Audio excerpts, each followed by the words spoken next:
বিশেষ শ্রদ্ধার দ্বারা আমরা কোনো আরাধনা করছি, আর এটা আমাকে করতেই হবে। আমি গোপালকে না খাওয়ালে তিনি খাবেন, তিনি উপবাস থেকে যাবেন। বাড়িতে আলক্ষ্য রেখেছি, তার যদি ভোগ না লাগাই, তাকে যদি ভোগ না নিবেদন করে আমি গ্রহণ করি, তো তিনি উপবাস থেকে গেলেন। এটা কি কেউ কাউকে যদি ভালোবাসে তাকে না দিয়ে কি খেতে পারে? তাই তো 6টা লক্ষণ, প্রীতির লক্ষণ আছে তো। পারমার্থিক জগতের 6টা প্রীতির লক্ষণ, জাগতিক লোক সেই 6টা প্রীতির লক্ষণে ডুবে আছে। কি 6টা কি প্রীতির লক্ষণ রয়েছে? দদাদি প্রতিগৃহ্ণাতি গিজ্জম আক্কাতি পুচ্ছতি ভঙ্গতি ভজয়তি চৈব ষড়বেদ প্রীতিলক্ষণম। 6টা প্রীতির লক্ষণ আছে না? আছে কিনা বলুন? কোন কুটুমের সঙ্গে কোনো ব্যক্তির বনিবনা হয় না, কেন বলুন তো? আমি বরাবর তার বাড়িতে বয়ে নিয়ে যাবো, সে আমার বাড়িতে কিছুই নিয়ে আসে না। শুনি না গ্রামের কথা? হয় কিনা বলুন এগুলো? কারণ তার আত্মীয়তা রাখার জন্য আমি অনেকবার কি বলে পুতুল মানে ব্যাগ ভর্তি করে নিয়ে যাচ্ছি, সে আমার বাড়িতে খালি হাতে টমটম চলে আসে। হয় কিনা আলোচনাটা? তাহলে ওই দদাদি প্রতিগৃহ্ণাতি, দেওয়ার নেওয়া, ওটা সমান ভাগে ভাগ থাকলেই তবে চলবে।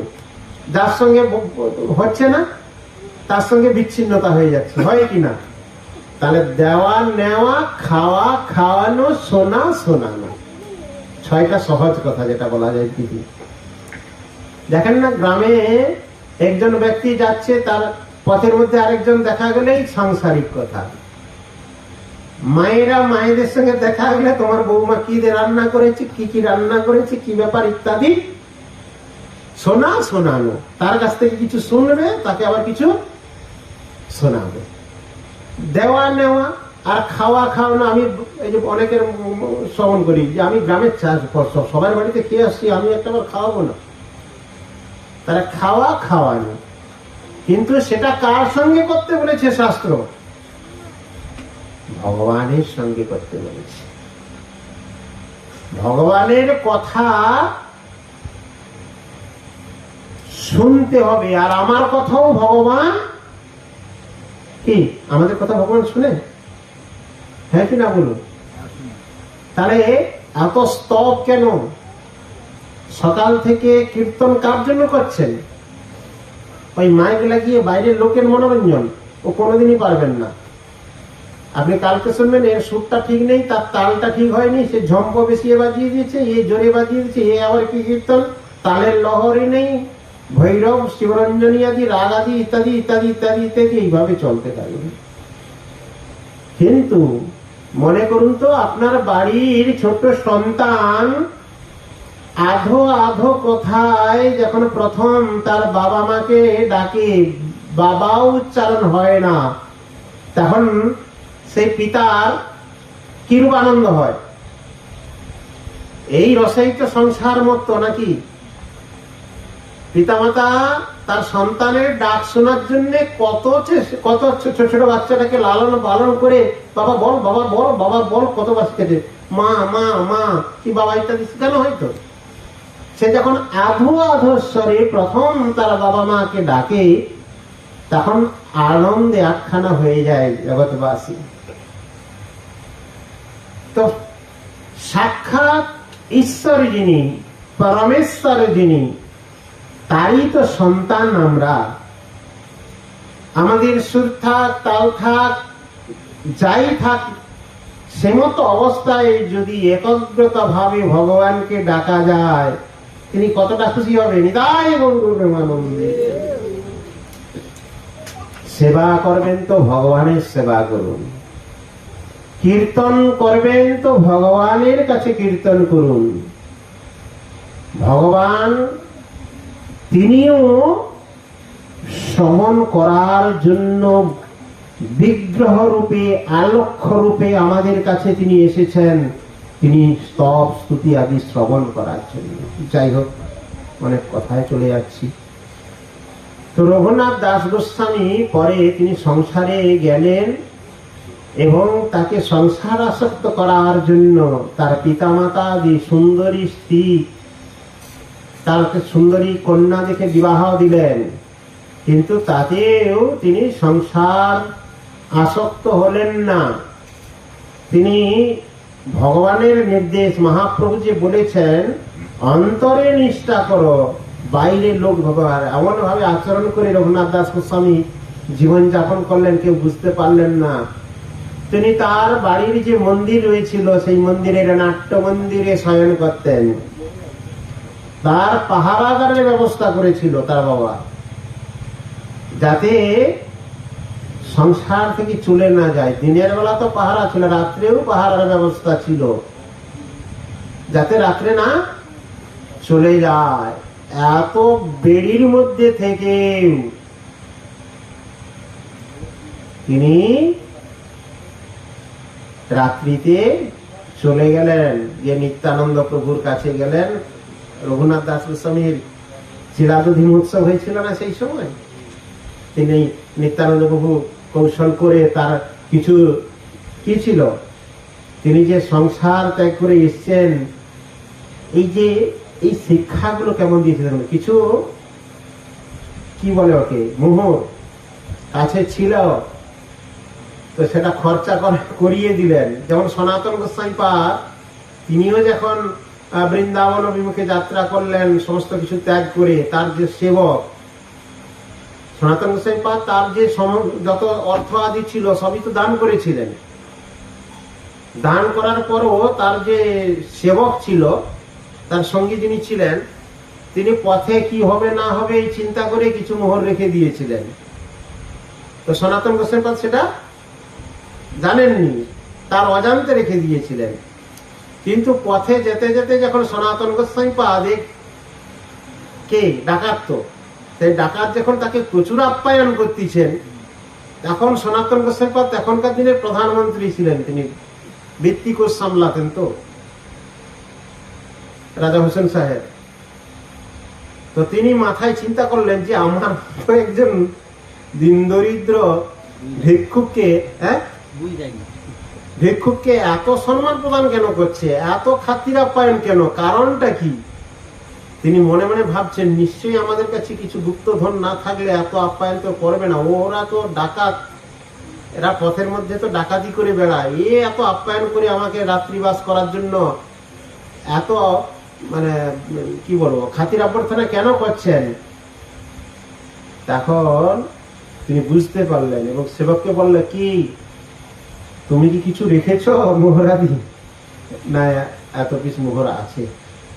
এ কাল সর্প নিয়ে তুমি আমার সঙ্গে যাচ্ছ, তোমার আর প্রয়োজন নেই, তুমি এখান থেকেই চলে যাও, তুমি এটা দিয়ে দাও। যখন দিল, বলে বাহ, সে ডাকাত বলছে, যাক আমি একটা পাপ থেকে রক্ষা পেলাম, কেন এটা জোর করে ছিনতাই করতে গিয়ে হয়তো কি বলবো অস্ত্রাঘাত আদি করতে হতো, সেই পাপ থেকে আমি মুক্ত হলাম। নিতাই গৌর প্রেমানন্দে। অতএব রঘুনাথ দাস গোস্বামী আজকে তার তিরোভাব তিথি, ভট্ট রঘুনাথ গোস্বামী পাদের তিরোভাব তিথি। তৎসঙ্গে কৃষ্ণদাস কবিরাজ গোস্বামী পাদ, তিনার একটু কথা না বললে তিথির মর্যাদা লঙ্ঘন হয়। তো তাই আজকে আমরা সিদ্ধান্তপূর্ণ যে গ্রন্থ অধ্যয়ন করি, কি গ্রন্থ? চৈতন্য চরিতামৃত। চৈতন্য চরিতামৃত কৃষ্ণদাস কবিরাজ গোস্বামী পাদ, তিনি কত বছর বয়সে চৈতন্য চরিতামৃত গ্রন্থ রচনা করেছিলেন জানেন? 84 বছর বয়স। যারা বৃন্দাবন ধামে রাধা কুণ্ড দর্শনে গিয়েছেন, তিনারা জানবেন সেখানে রঘুনাথ দাস গোস্বামীর সমাধি মন্দির, যেখানে অহরহ নাম কীর্তন চলছেন। আর সেখান থেকে কিছু গোবিন্দ মন্দিরের উপর, ওই রাস্তায় গেলে গোবিন্দ মন্দির, গোবিন্দ মন্দির থেকে কিছুটা উপরে শ্রীকৃষ্ণ দাস কবিরাজ গোস্বামী পাদের ভজন কুটির বর্তমান বিদ্যমান। রাধাকুণ্ড শ্যামকুণ্ডের তটে সেই কৃষ্ণদাস কবিরাজ গোস্বামী পাদ চৈতন্য মঙ্গল, অর্থাৎ এই যে চৈতন্য ভাগবত, এর পূর্বের নাম ছিল কি? চৈতন্য মঙ্গল। আর লোচন দাস বিরচিত চৈতন্য মঙ্গল। লোচন দাস বিরচিত চৈতন্য মঙ্গল যখন হলো, তখন এই চৈতন্য লীলা সবচেয়ে বৃহৎ আকারে বর্ণিত হয়েছে চৈতন্য ভাগবত বলে বর্তমান যেটা দেখছি, অর্থাৎ বৃন্দাবন দাস ঠাকুর বিরচিত। সেই লীলায় যে লীলা মহাপ্রভুর বর্ণিত হয় নাই, সেই লীলা বর্ণন করেছেন শিলা কৃষ্ণদাস কবিরাজ গোস্বামী পাদ। কার আদেশে?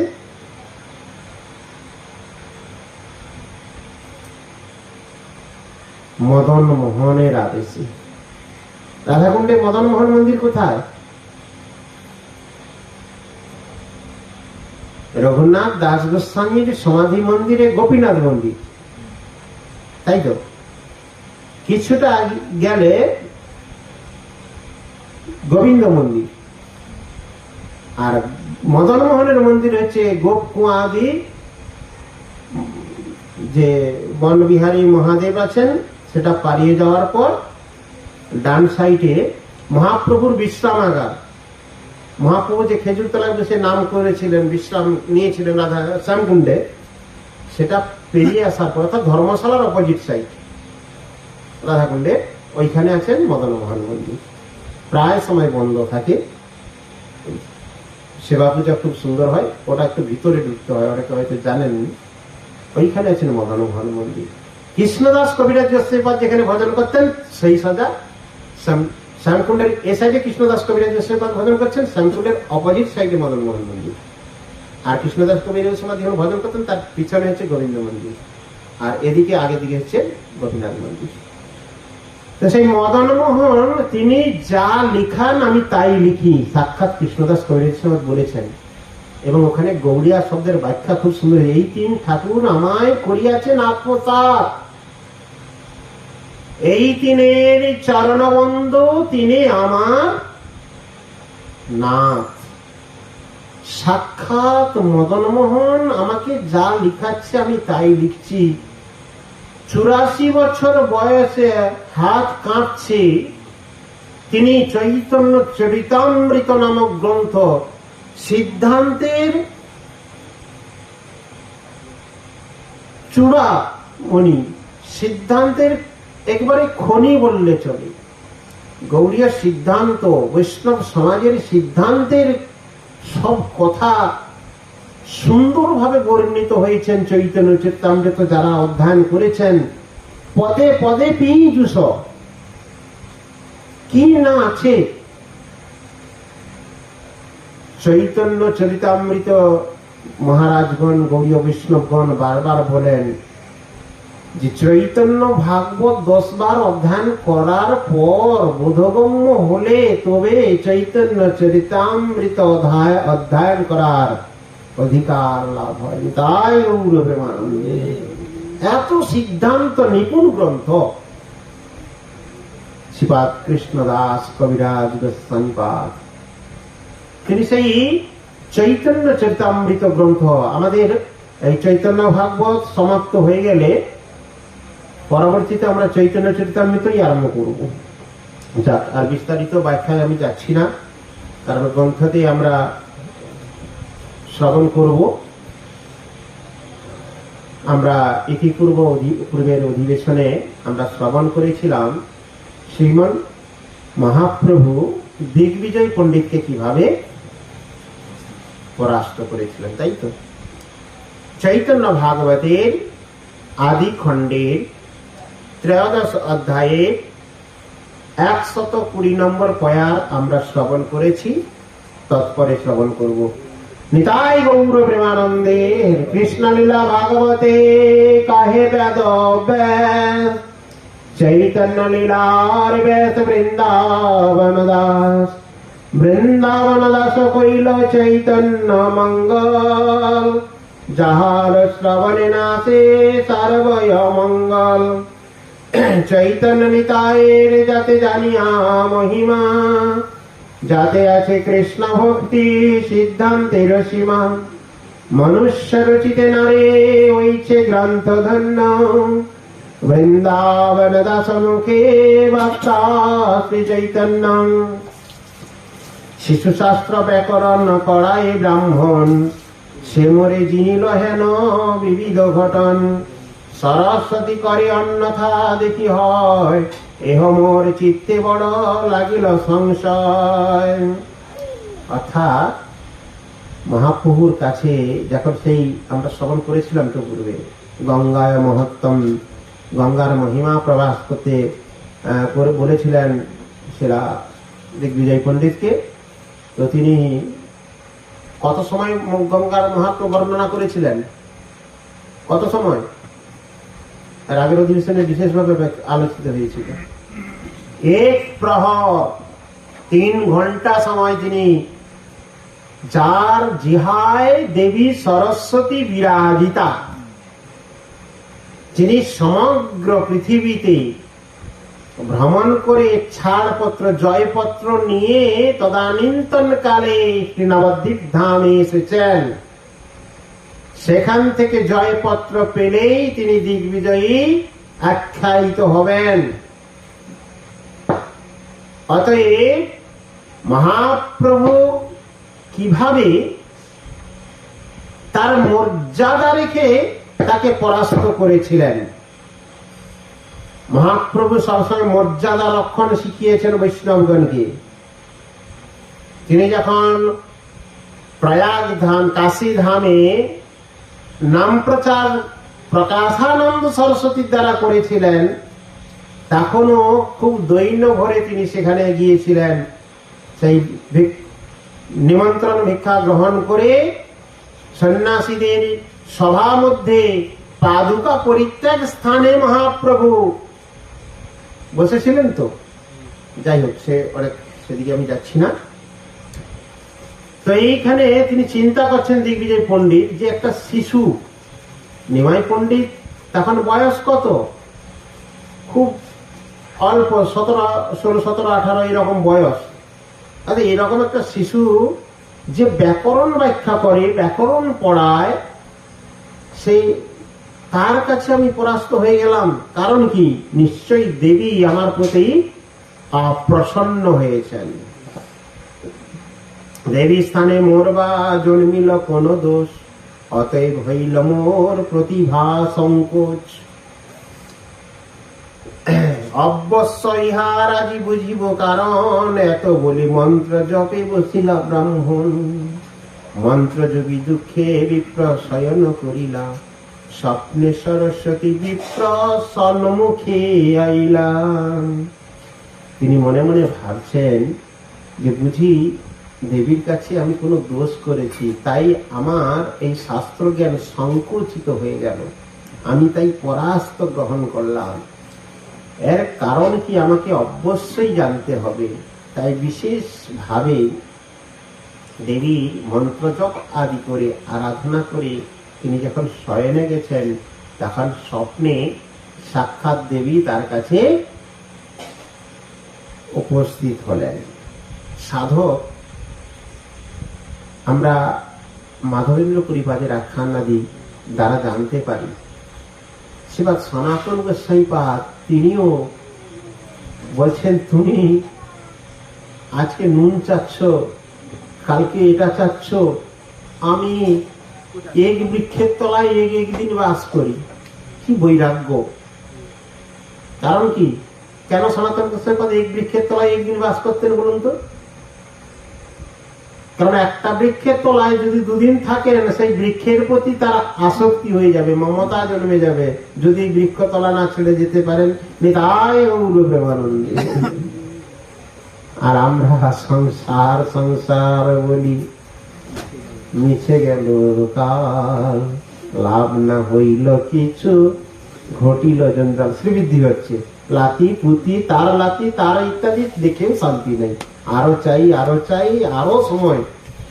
আমরা 2 ঘন্টা সময় ব্যয় করতে পারি না ভগবত সেবার জন্য। শাস্ত্র কি বলেছে সংসার ত্যাগ করে চলে যেতে? বলুন, এই কথার অর্থ কি তাই? সংসারটা কৃষ্ণের সংসার করতে বলেছে।